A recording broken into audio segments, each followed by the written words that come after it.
और पूरे पश्चिम बंगाल में संविधान को ताक पे रख दिया गया है। और मैं इसलिए ये बात कह रहा हूँ कि आसनसोल नॉर्थ थाना के अंतर्गत 24 तारीख को एक झगड़ा हुआ था। दो गुट के बीच, दो आम लोगों के बीच झगड़ा हुआ था और उसमें एक सोशल वर्कर लड़के को, जिसका नाम है नियाज अहमद, इसको आप लोग देख रहे हो, इनका नाम है नियाज अहमद, इसको फंसाया गया। क्यों फंसाया गया? क्योंकि इसने लोगों के हित में बात किया। इसने पानी की समस्या को लेकर मौका पे आंदोलन किया, बात उठाया, लोगों तक बात रखने की कोशिश की, लेकिन इसको एक 5-7 दिन के बाद एक झूठा फेक केस देकर इसको फंसा दिया है।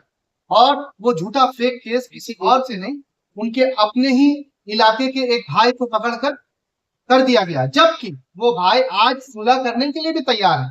लेकिन कुछ पॉलिटिशियंस और पुलिस की नदारत की वजह से ये लड़का को 14 दिन का जेल हो गया। 18 तारीख को इसको पुलिस ने डेट दी है। तो मेरा सवाल आप मीडिया के माध्यम से यही है कि आसनसोल नॉर्थ पीएस में और आसनसोल दुर्गापुर पुलिस कमिश्नरेट के अंदर इतनी सारी वारदात हो रही है, पुलिस उन पर तत्परता क्यों नहीं दिखाती?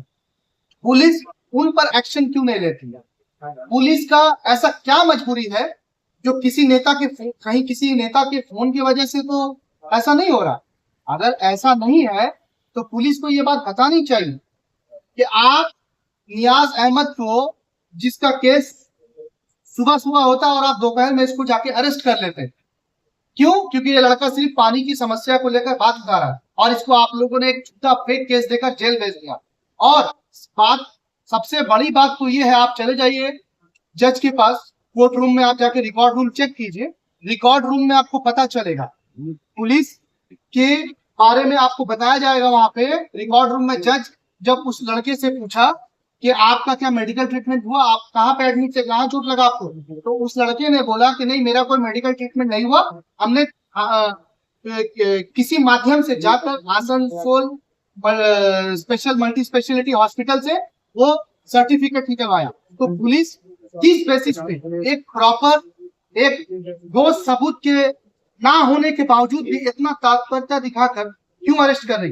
इसी आसनसोल नॉर्थ थाना में पाकिस्तान जिंदाबाद के नारे को झूठा अफवाह फैलाने वाले कृष्णेंदु मुखर्जी, अमित मालविया, खुलेआम बीजेपी के ये दो नेता आसनसोल में घूम रहे हैं। इनके ऊपर एफआईआर हुआ, केस हुआ, ये लोग आसनसोल में ओपन घूम रहे हैं, इनको नहीं पकड़ा गया। लेकिन एक समाज के लिए बात उठाने के लिए एक लड़का जो सामने आया, नियाज अहमद, उसको अरेस्ट क्यों किया गया? तो मैं आप मीडिया के माध्यम से बताना चाहता हूं, और खास करके आसनसोल उत्तर और पश्चिम बर्धमान और पश्चिम बंगाल के लोगों को ये बताना चाहता हूं कि आपका जो वोट है, उस वोट को सिर्फ और सिर्फ, ये लोग आपसे वोट तो ले रहे हैं लेकिन ये आपके लिए खड़े नहीं है। अगर आप इनके खिलाफ आवाज उठाएंगे तो आपको इसी तरह जेल दिया जाएगा। ये जीता जाता एग्जाम्पल है नियाज अहमद का जेल। देखिए, इसको नॉर्थ पीएस में अरेस्ट किया गया, ये देखिए लड़के का कंप्लेन कॉपी है, और इस लड़के ने सुलह करने के लिए भी म्यूचुअल अंडरस्टैंडिंग का पेपर को कोर्ट में जमा किया। उसके बावजूद भी पुलिस और किसी न किसी डर्टी पॉलिटिशियंस की वजह से ये काम नहीं हो रहा। इससे आप लोग अंदाजा लगा सकते हैं कि आसनसोल में और पश्चिम बंगाल में और पश्चिम बर्धमान में मैं क्यों बोला अभी कि संविधान को ताक पे रख दिया गया। इससे यही वजह है कि संविधान को ताक पे रखकर पुलिस सिर्फ और सिर्फ नेताओं की हेलो और हेलो से काम चल रही है।